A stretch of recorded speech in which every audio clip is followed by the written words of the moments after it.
सर्वकारासनगर्भितानलशिखाम् सौक्लीम् कलाम् बिभ्रती सौवर्णाम् वरधारिणीम् वरसुधा धौताम् त्रिनेत्रोज्ज्वलाम्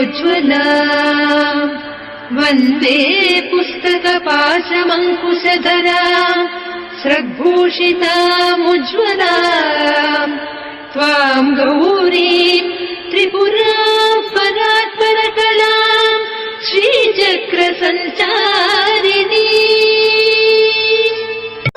ॐ ऐं ह्रीं श्रीं ऐं क्लीं सौः।